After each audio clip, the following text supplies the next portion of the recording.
Merci de votre fidélité. Bienvenue à tous.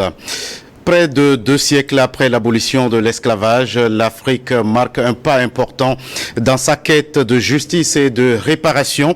La 38e conférence des chefs d'État et de gouvernement de l'Union africaine a adopté le 16 février dernier au siège de l'organisation à Addis Abeba en Éthiopie une résolution historique.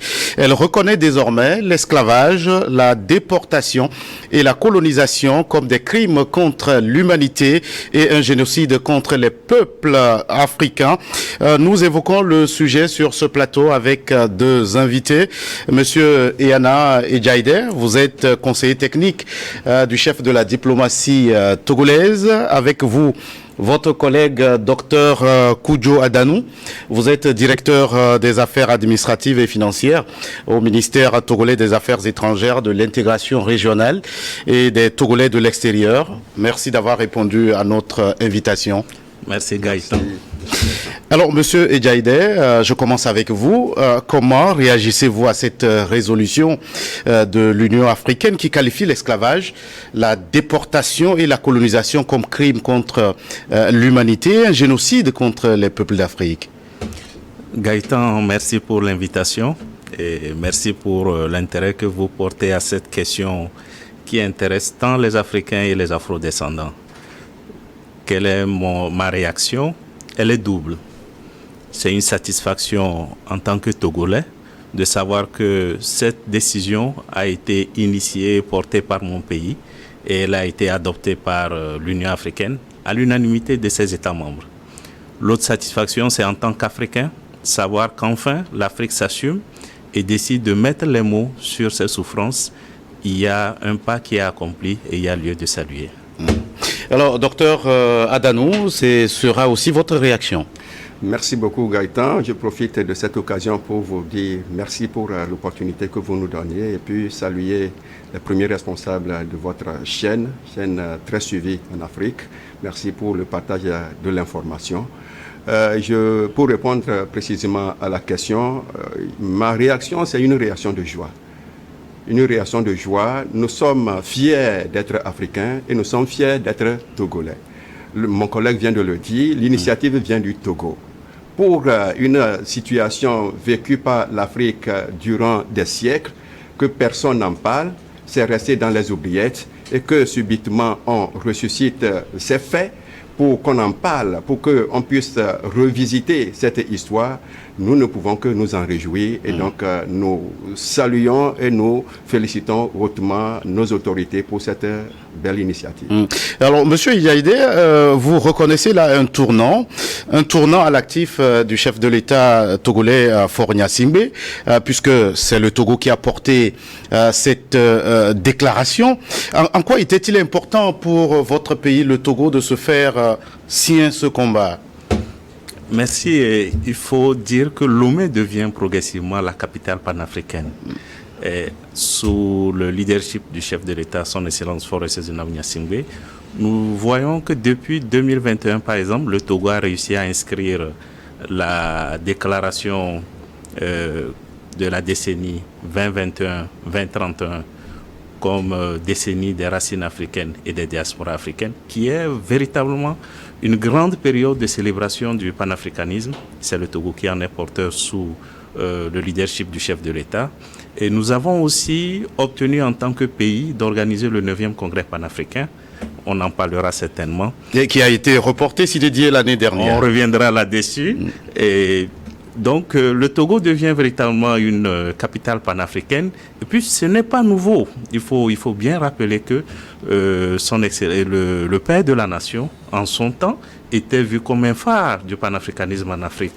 On va peut-être avoir l'occasion de revenir sur les grandes décisions et les grands actes qu'il a inspirés ou qu'il a posés dans ce sens. Et même au lendemain de nos indépendances, nous avons des acteurs qui ont joué un rôle dans le panafricanisme. Et donc, c'est une continuité dans notre politique et dans notre diplomatie. On a la chance aujourd'hui d'avoir un ministre des Affaires étrangères dynamique, très engagé et très déterminé. Et ça fait que cette flamme elle va en grandissant. Docteur Adanou, cela faisait des années que la société civile africaine, la diaspora réclamait cette reconnaissance. J'ai envie de vous poser cette question, pourquoi c'est maintenant? Pourquoi c'est maintenant? C'est parce que c'est le moment opportun. C'est le moment destiné, c'est le moment idéal, je dirais.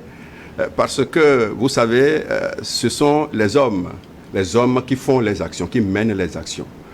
Vous l'avez dit, ça fait des années, ça fait des décennies, mais on pensait que personne n'a le courage d'en parler.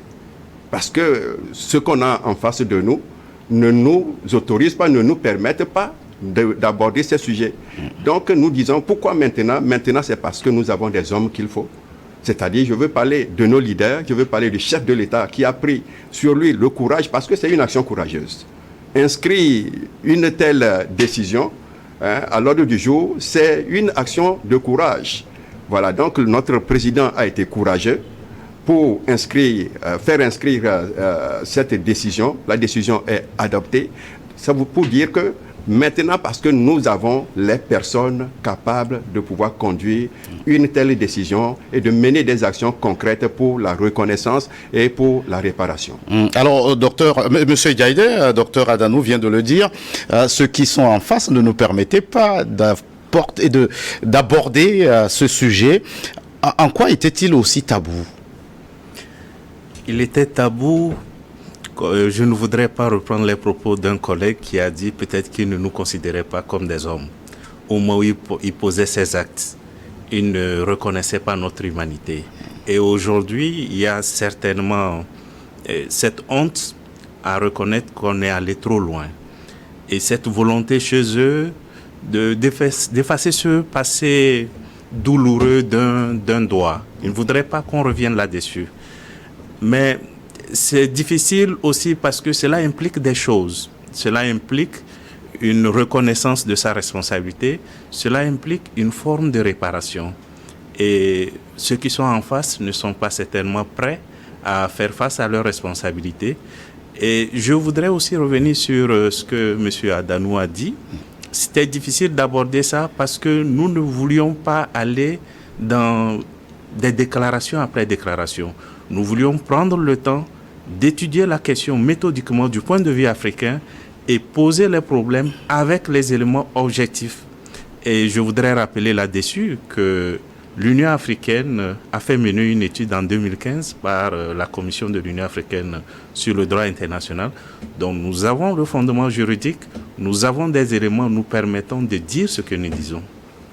Alors, docteur Adanou, il y a eu en France la loi du 21 mai 2001, dite la loi Taubira, qui reconnaissait justement l'esclavage comme en tant que crime contre l'humanité. Est-ce que ce n'est pas là le signe qu'il y avait quand même des lignes qui commençaient par bouger? Bon, écoutez, il y a eu cette loi, effectivement, mais est-ce que cette loi avait pour objectif d'indemniser les Africains? Vous allez voir que ce qui s'est passé, c'est que ceux-là qui sont les esclavagistes, c'est-à-dire que les auteurs même, c'est eux qu'on a encouragés. Les victimes n'ont pas été encouragées, on n'a pas fait cas des victimes. Et donc l'Afrique qui est victime, les peuples africains qui sont victimes, n'étaient pas effectivement concernés. C'est pourquoi cette initiative, c'est pour dire que l'Afrique doit prendre son destin en main. Nous allons écrire notre propre histoire. Nous allons donner nos mots à ce que nous avons vécu, à ce que nos parents ont subi. Ce n'est pas à quelqu'un de déterminer. Lui, il t'a flagellé, tu as eu des blessures, mais il dira, mais bon, écoutez, je lui ai juste donné un coup. Mais il ne dira pas, dans la réalité, la profondeur de ce que tu as ressenti. Vous avez été lié par le fer est rentré dans votre chair, atteint vos os, mais on dira que oui, mais les esclaves ont été liés. Liés comment? Jusqu'à quel point c'est ressenti? Les gens ont été déportés, les gens ont subi des choses, mais vous voyez, si ceux-là qui sont l'auteur de l'esclavage, si c'est eux qui élaborent cette loi, et si c'est eux qui mettent en œuvre cette loi, qu'est-ce que nous allons attendre en réalité? Monsieur Diaïdé, l'esclavage, la déportation, la colonisation reconnue aujourd'hui comme crime contre l'humanité et génocide contre les peuples d'Afrique, et maintenant? Et maintenant, grande question. Et maintenant, ça s'adresse à nous tous. D'abord, vous, en tant que journaliste, de faire connaître cette grande décision historique prise par les Africains. Il faut que les gens sachent de quoi on parle. Et maintenant, il faut qu'on s'organise. Il faut qu'on s'outille mieux pour que cette question ne soit pas juste une déclaration d'intention, mais que ce soit une étape vers quelque chose de concret, des compensations. Sur ce point, je voudrais rappeler, par exemple, la déclaration d'Abuja de 1993 pour dire aux gens que ce n'est pas un fait nouveau. Les Africains travaillent sur cette question il y a longtemps, méthodiquement, mais de façon déterminée. La déclaration d'Abuja disait, par exemple, que l'Afrique a une dette morale unique et sans précédent. Parce que c'est le continent et le peuple qui a été le plus humilié, le plus exploité ces 4 derniers siècles.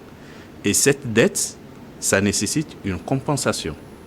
Et maintenant, pour revenir à votre question, et maintenant il nous faut travailler pour que cela soit reconnu comme un crime et comme un génocide et que cela soit traité comme tel, pas comme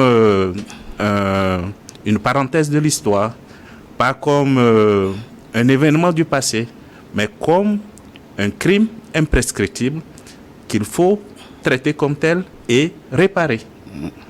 Et pour continuer, et maintenant, il nous appartient de nous organiser pour que cela devienne une réalité. Docteur Adanou, au moment où le continent africain, pour la première fois, relève ce défi mémoriel, il se dit que de l'esclavage sous d'autres formes se poursuit sur le continent africain. Et cette fois, ce sont les Africains eux-mêmes qui sont auteurs de ces agissements. Est-ce qu'on n'est pas en train de vouloir une chose et son contraire à la fois?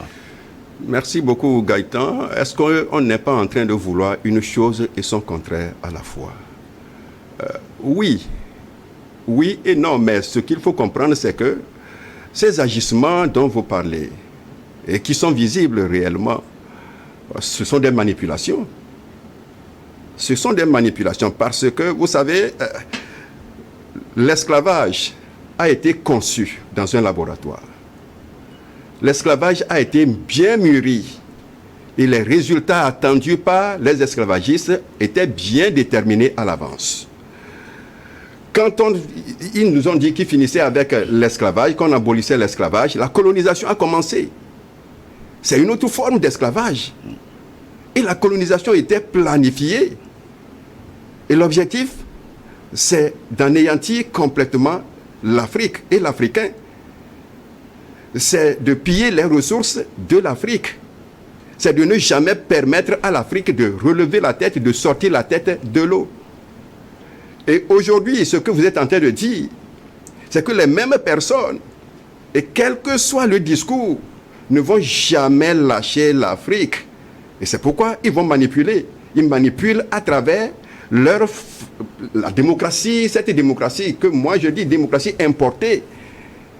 Vous allez voir que ces faits démocratiques que nous avons importés, que nous n'avons pas bien compris. La démocratie que certains qualifieraient de démocratie à géométrie variable. À géométrie variable, vous comprenez, parce que ça ne répondait pas à nos valeurs, ça ne répondait pas à nos réalités, mais nous l'avons importé, ils nous l'ont imposé, qui vont nous accompagner avec objectif de continuer toujours pas nous diviser, de continuer toujours pas nous affaiblir.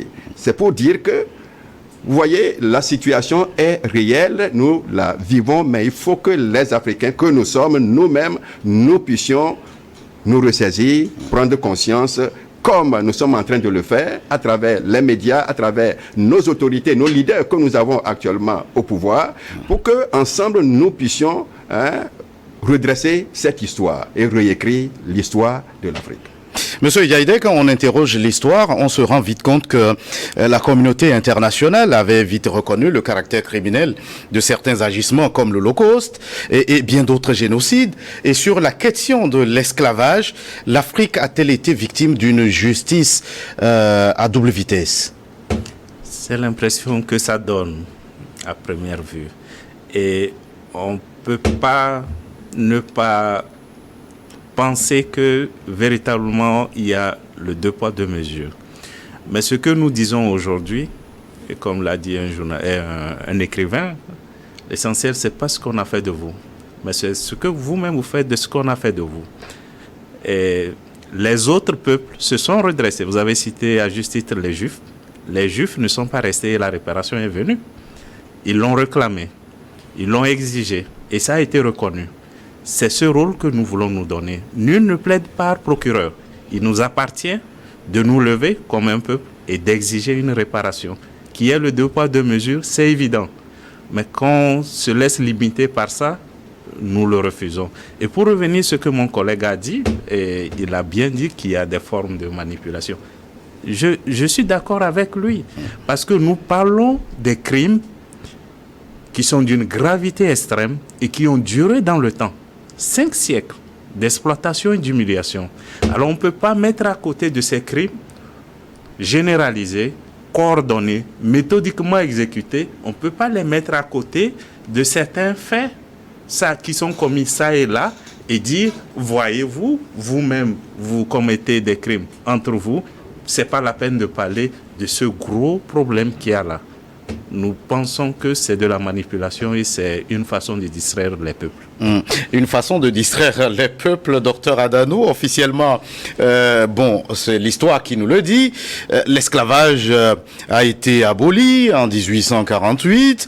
Alors, près de 2 siècles après, comment on peut expliquer le fait que cette réparation ait du plomb dans l'aile, du moins de son aspect mémoriel? Oui, vous savez, la réalité c'est que, je l'ai dit tantôt, les auteurs, ceux-là même qui ont conçu le projet, qui l'ont mis à l'exécution et qui ont eu les résultats, en face d'eux, par rapport à tout ce qu'ils ont commis, ils ne voudraient jamais ramener le débat. Et aussi longtemps que possible, ils feront tout pour fuir le débat, pour faire taire le débat. Et pour ne permettre à personne d'avoir le courage d'en parler. En réalité, c'est ça. Parce que si on en parle, si on met le débat sur la table, on arrivera en réalité à la question des dommages. Il faut dédommager l'Afrique. Qui va dédommager l'Afrique? C'est eux. Ce sont les entreprises, ce sont les banques, ce sont les assurances, ce sont des institutions parce que véritablement, c'est des projets qui ont été bien mûris et exécutés. Et donc, c'est tout faire pour pouvoir, pour ne jamais permettre que le débat, en tout cas, que cette question soit ramenée sur la table autour d'un débat. Chers invités, docteur Adanou, monsieur Gaïden, nous allons marquer une toute petite pause, le temps d'une nouvelle édition du journal sur votre chaîne.